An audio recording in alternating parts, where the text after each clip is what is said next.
할렐루야. 주님의 은혜와 평안이 여러분과 또한 여러분의 가정 가운데 함께하기를 간절히 바랍니다. 미국의 복음주의 지도자이고 많은 존경을 받고 또 심리학자이며 가정사역자인 제임스 dobson이라는 박사님이 계십니다. 기독교인으로서 많은 존경을 받고 있고 참 영향력이 있는 분이십니다. 이분이 대학 시절에 참 테니스를 잘 쳤다라고 합니다. 캘리포니아의 한 대학에 이제 재학 중에 있었는데 테니스를 워낙 잘 치다 보니까 대회를 나가는 족족 우승하면서 많은 트로피를 탔습니다. 그 트로피를 학교 진열장에 하나 둘씩 쌓아가면서 제임스 dobson은 이런 소망을 가지게 되었습니다. 저 진열장에 나의 트로피가 가득 찼으면 좋겠구나. 정말로 많은 대회에서 우승하면서 진열장 안에 그분의 트로피가 가득하게 되었습니다. 그리고서 그분이 대학을 졸업하고서 많은 시간이 흐른 뒤에 그분에게 한 소포가 왔습니다. 그 소포 안에는 트로피가 담겨져 있고 한 편지가 쓰여져 있었는데 이러한 내용이 담겨져 있었습니다. 내가 쓰레기장 옆을 지나다 보니 트로피가 하나 있더군요. 우연히 꺼내보았는데 당신의 이름이 적혀 있었습니다. 아까운 생각이 들어서 당신에게 소포로 붙입니다. 학교가 리모델링하면서 당신의 트로피를 모두 쓰레기통에 버린 것 같습니다. 제임스 dobson은 이러한 일을 경험한 이후에 훗날 자신의 책에 이러한 말을 썼습니다. 트로피 영원한 것은 아니지만은 얼마 시간이 지나면 여러분의 삶의 모든 트로피는 누군가에 의해 버려지게 될 것입니다. 우리가 이룬 많은 업적들, 내가 자랑스러워하는 많은 트로피, 정말 내가 열심히 노력해서 이룬 많은 결과들, 이 모든 것 영원하지 않습니다. 사라질 뿐입니다. 여러분, 영원한 건 무엇입니까? 오직 하나님 한 분, 그리고 그분의 말씀뿐입니다. 사랑하는 성도 여러분, 여러분이 자랑스러워하고 아끼고 있는 여러분만의 트로피는 무엇입니까? 그리고 그 트로피는 지금 어떤 상태입니까? 오늘 함께 나눈 본문 시편 39편에 있는 내용은 다윗이 말년에, 자신의 인생 말년에 자신의 삶을 쭉 되돌아보면서 자신의 삶이 어떠했는지를 고백한 그 시편의 내용이 담겨져 있습니다. 참 다윗의 인생 어떠합니까? 파란만장한 인생이었습니다. 우여곡절이 참 많았지요. 그리고 시련도 참 많았습니다. 그리고 변화가 굉장히 심한 그의 인생을 살았습니다. 하나님의 은혜로 그의 인생이 잔잔한 바다 같다가도 어느 순간에 파도가 요단치면서 여기저기 파도가 치면서 흔들리고 뒤흔드는 그러한 인생을 살기도 했습니다.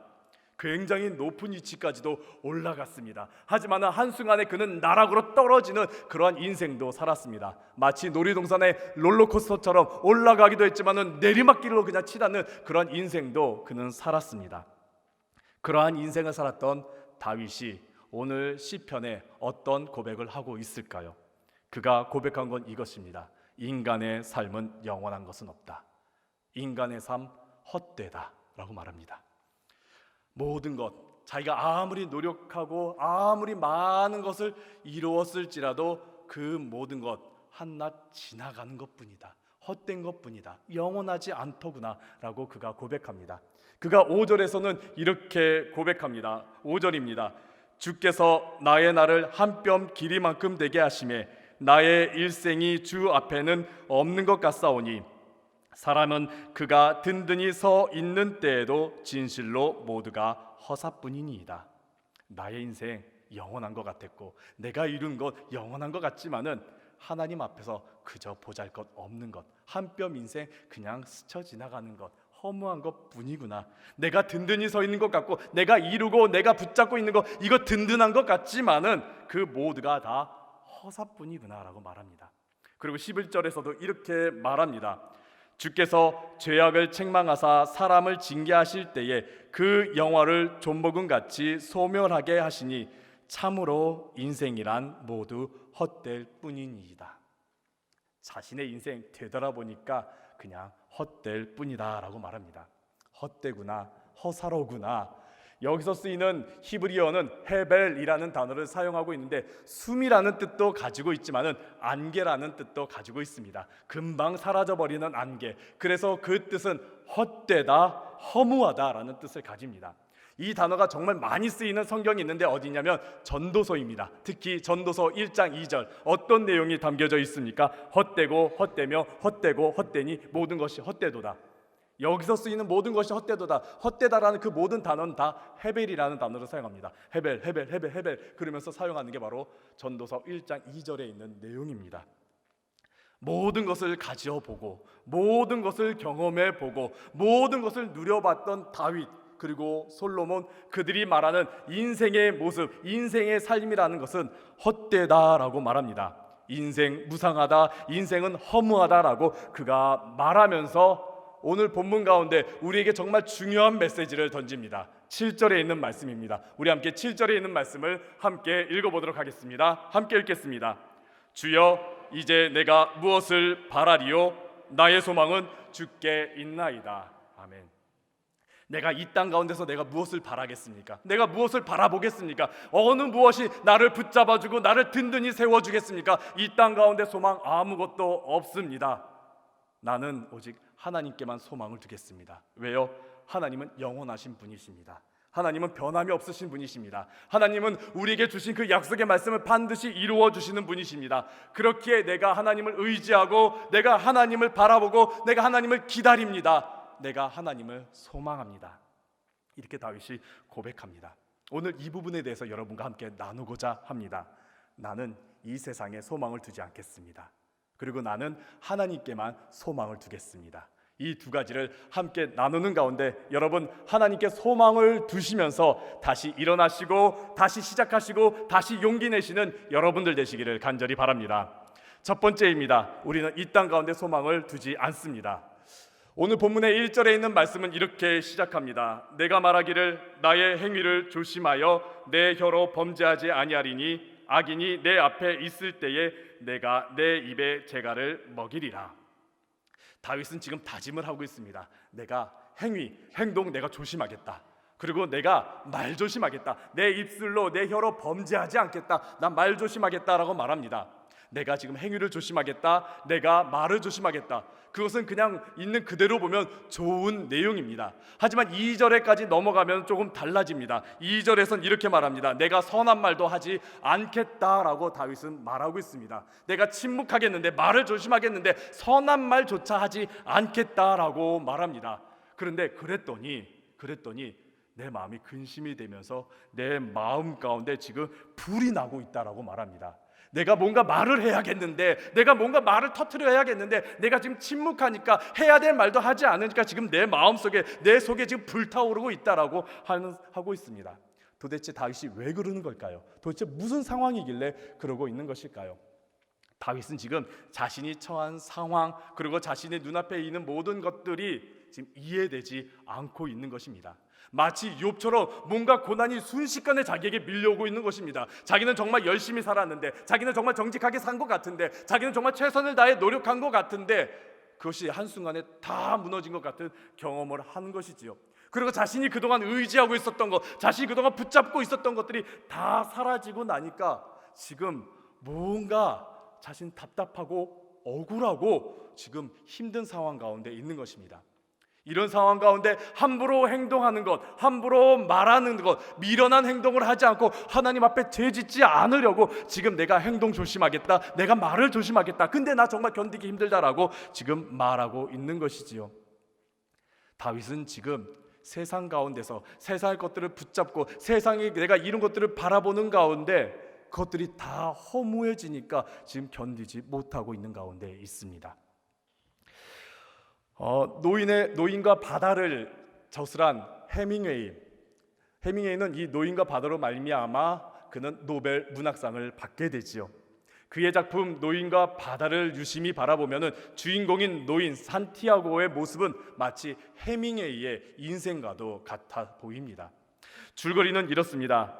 주인공 노인은 젊은 시절에 굉장히 혈기왕성하고 승부욕이 있었으며 능력 있고 성실한 어부였습니다. 낚시꾼이었습니다. 많은 물고기를 잡는 어부였습니다. 하지만 시간이 흐르고 노인이 되자 그는 아무런 물고기를 잡을 수 없는 무능한 어부로 전락하고 말았습니다. 80일이 넘게 84일 동안 그는 아무런 물고기를 잡지 못하게 되었지요. 그래서 85일째가 되는 날 그는 혼자 아침 일찍 배를 타고 물고기를 잡으러 먼 바다로 떠나게 됩니다.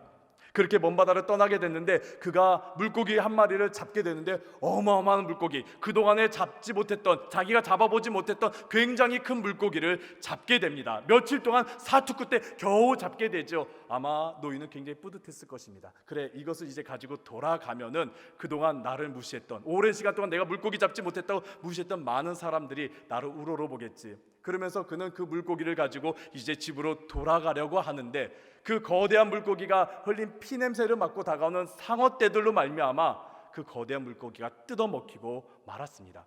계속해서 그 상어를 노인이 때리면서 물리치려고 하였지만은 너무나 많은 상어들이 달려들어가지고 결국에는 뼈만 앙상하게 남은 채 물고기는, 그 거대한 물고기는 사라지고 만 것이지요. 그때마다 노인이 반복하면서 한 이야기가 있습니다. 차라리 이게 꿈이었으면, 차라리 내가 저 거대한 물고기를 낚지 않았으면, 차라리 나 그냥 집에 있었으면. 그러고서 그 노인은 집에 돌아오고서 책의 내용을 보면은 끝에는 그가 잠들었다 하면서 이야기가 마무리됩니다. 해밍웨이의 인생이 마치 이 노인과 같았습니다. 오랜 시간 동안 제대로 된 작품이 나오지 않아서 그가 굉장히 고통스러워하고 굉장히 힘든 시간을 보냈는데 노인과 바다라는 대작을 이루면서 노벨 문학상까지 타게 되지요. 하지만 그 이후부터 그의 삶은 심각하게 변해버리고 말았습니다. 대단한 작품을 내놓지 못하게 되자 그는 굉장한 스트레스를 받으면서 살게 되었죠. 작품을 내놓은 족족 혹평을 받으며 사람들에게 무시받기 일쑤였습니다. 더 좋은 작품을 만들려고 노력했지만은 그의 건강은 악화되어져 갔고 그의 정신세계까지 악화되어져 가면서 기억력이 떨어지면서 더 이상 문장조차 쓸 수 없는 지경에 이르게 된 것입니다. 그런 해밍웨이가 어떻게 했을까요? 자살로 그의 인생을 마무리하게 합니다. 허밍웨이는 그 허무함 때문에, 그 우울증 때문에 그는 거기에서 헤어나오지 못한 채 자살로 그의 인생을 마무리하고 맙니다. 세상은요, 영원한 것이 없습니다. 세상은요, 나를 굳건하게 붙잡아주는 것이 없습니다. 세상은요, 모든 것들, 내가 정말 이루었다고 하는 그 모든 것들이 어느 순간 다 사라지고 맙니다. 그런데 우리는 어떠한 삶을 살아갑니까? 그러한 것들을 붙잡으려고 부단히 노력하면서 살아가고 있지요. 우리는 아둥바둥거리면서 내가 정말 무엇이든지 이루려고 하고 그 이룬 것이 사라지지 않으려고, 무시받지 않으려고, 없어지지 않으려고 우리는 굉장히 많은 노력을 하면서 보호하면서 치열하게 살아가고 있습니다. 다윗도 마찬가지였습니다.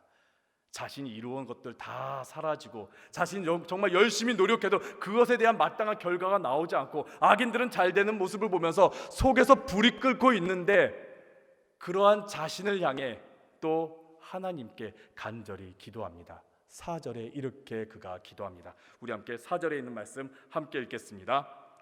여호와여, 나의 종말과 연한이 언제까지인지 알게 하사 내가 나의 연약함을 알게 하소서. 하나님, 내 인생의 끝 좀 알게 해주세요. 하나님, 내 인생이 얼마나 남은지 좀 알게 해주세요. 내 인생 짧지요. 내 인생 그냥 흩어져가는 겨와 같이, 그냥 바람과 같이, 안개같이 그냥 사라질 뿐이지요. 하나님, 내가 이 세상에 정말 치열하게 살아가고 이 세상의 것들 붙잡고 살아가려는데 그 모든 것들 다 그냥 사라질 뿐이지요. 내가 그것을 좀 아는 지혜를 좀 주옵소서. 내가 이 세상의 것, 사라질 이 세상의 것 붙잡지 않도록 하나님, 내가 유한하고 나는 연약하고 내가 붙잡으려 하는 것들은 다 사라진다라는 그런 지혜를 좀 내게 더하여 달라라고 지금 다윗은 하나님께 간구하고 있습니다. 그러면서 그가 고백하는 내용이 바로 7절에 있는 내용입니다. 7절, 주여 이제 내가 무엇을 바라리요? 나의 소망은 주께 있습니다. 하나님, 내가 세상의 것 붙잡지 않게 해주세요. 저 사라질 것들, 저 없어질 것들, 저 무너질 것들, 내가 저기를 소망하면서 사는 것이 아니라, 붙잡으면서 살아가는 것이 아니라 내가 하나님만 소망하며 살게 하여 주옵소서라고 그가 간구하고 있습니다. 중국 선교로 유명한 분이 계시죠. 허드슨 테일러. 그 허드슨 테일러와 함께 중국 선교하신 분이 계십니다. 바로 찰스 토마스 스터드라는 분이 계십니다. 찰스 토마스 스터드라는 분, 이분의 가정은 굉장히 부유했습니다. 1800년대에 인도와 무역을 하면서 그의 가정은 영국에서 굉장히 큰 부를 누렸습니다. 정말 평생 놀고 먹어도, 정말 경마를 하면서 많은 도박을 하여도 정말 재산을 잃지 않을 만큼 굉장히 많은 부를 가지고 있었습니다. 그러한 집안의 막내 아들로 그가 태어났습니다. 최상류층의 집, 그리고 막대한 부를 지니고 있었고, 그리고 스터드 그 자신도 최고의 명문 대학을 다니면서 미래가 보장되어 있었습니다. 그런데 그에게 정말 존경하고 사랑했던 둘째 형이 그만 병에 걸려 죽을 위기에 놓여 있게 되었습니다. 그런 둘째 형을 바라보면서 그는 이렇게 생각했습니다. 세상의 모든 것을 가진 나의 형, 그리고 능력도 많고 정말 많은 사람들에게 존경도 받고 정말 많은 돈을 가지고 있는 나의 형, 근데 병들어 죽어가는 이 와중에 그 모든 것들이 소용이 없구나, 아무런 가치가 없구나. 그런데 나 역시 다를 바 없지 않을까? 나도 마찬가지가 아닐까?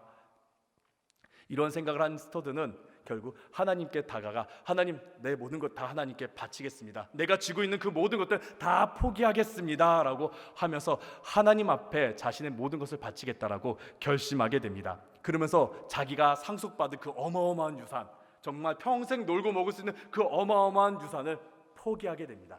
근데 이렇게 포기할 때 굉장히 큰 역사가 일어나는데, 어떤 역사냐면은 여러분 조지 뮬러 기억하시죠? 기도 응답에 정말 많은 이야기를, 간증을 가진 조지 뮬러, 그분이 고아원 사역을 하고 있었는데 정말 수많은 고아들을 그가 돌보면서 정말 경제적으로 물질적으로 부족할 때마다 하나님께 기도했고 하나님께서 응답해 주셨는데, 그 응답의 하나가 바로 스터드의 그 상속받은 유산이 그곳에 흘러 들어갔기 때문입니다. 이러한 스터드는 그 모든 것을 다 포기하고 허드슨 테일러와 함께 중국으로 선교를 떠나게 됩니다.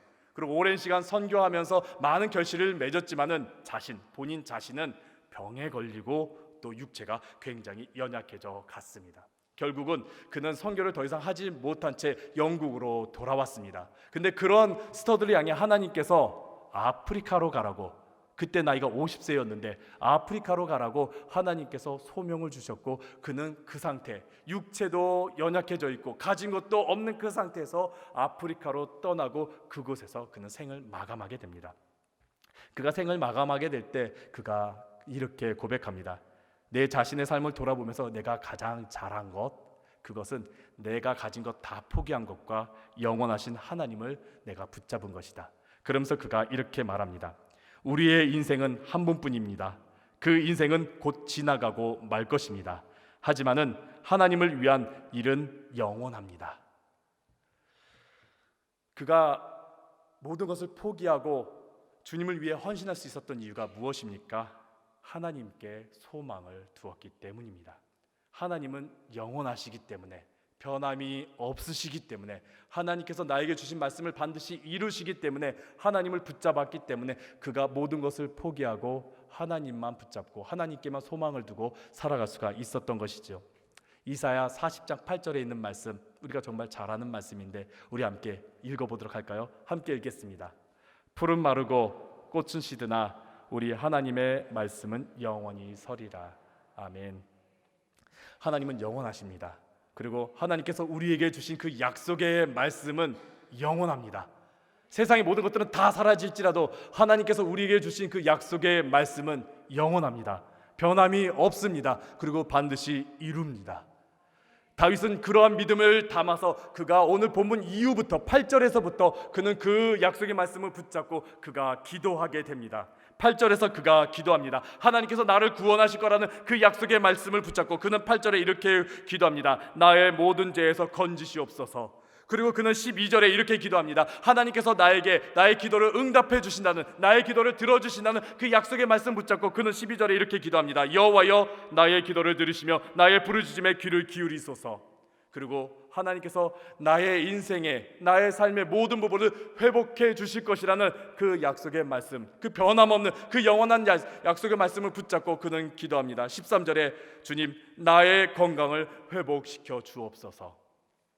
다윗은 하나님의 약속의 말씀, 변하지 않는 영원한 그 약속의 말씀을 붙잡고 그는 기도하게 됩니다. 세상의 것들은 다 허무하고 세상의 것들은 다 없어지고 세상의 것들은 다 소용없지만은 하나님의 그 말씀은 영원하기 때문에 그 말씀을 붙잡고 그는 소망을 두며 그는 기도하게 된 것이죠. 그러면서 그는 다시 일어나게 됩니다. 그는 다시 일어나 나아가게 됩니다.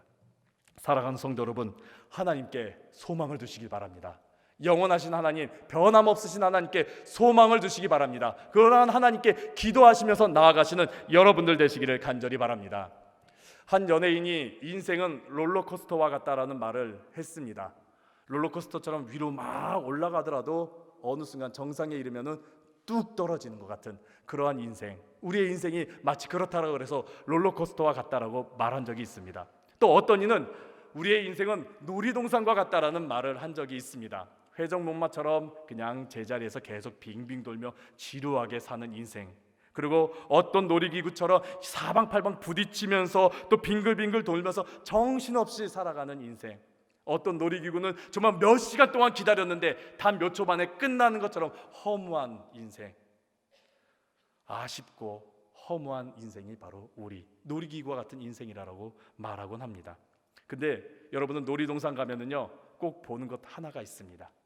그렇게 놀이기구를 타고 있는 아이들을 유심히 바라보고 있는 부모님, 그 아이들이 다시 돌아오기를 기다리고 있는 부모님, 높은 곳에 올라갔다가도 내리막길로 그냥 꼬꾸라치더라도 그 모습을 그저 바라보고 다시 돌아오기를 기다리는 부모님, 제자리를 빙글빙글 도는 것 같지만 그 빙글빙글 도는 모습을 보면서 손을 흔들면서 기뻐하면서 다시 돌아오기를 바라는 부모님이 있습니다. 하나님도 마찬가지시더라고요. 내가 올라가고 있을 때도 나를 바라보고 계시고요, 내가 내리막길에 치닫고 있을 때도 나를 바라보시면서 다시 돌아오기를 기다리십니다.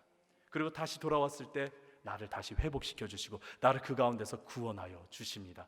내가 쳇바퀴 돌듯 그냥 제자리에서 빙빙 돌면서 허무한 인생을 살아가더라도요, 하나님께서는 나를 바라보시면서 나를 기다리시고 내가 다시 돌아왔을 때 일으켜 주시고 회복시켜 주십니다. 우리가 그러한 하나님을 바라보시길 바랍니다. 그러한 하나님께 소망을 두시길 바랍니다. 세상은 다 무시하고 없어지고 사라질지라도요, 영원하신 하나님, 언제나 나를 바라보시고 나를 위하여 힘을 주시고 또 응답하시고 말씀을 해주시고 또 능력 주시는 우리 하나님을 우리가 바라보시면서 우리 하나님께 소망을 두시면서 살아가는 여러분들 되시길 바랍니다. 이렇게 하나님께 소망을 두면서 여러분 다시 일어나시고 다시 힘을 내시고 다시 용기를 내시며 시작하시는 여러분들 되시기를 간절히 바랍니다.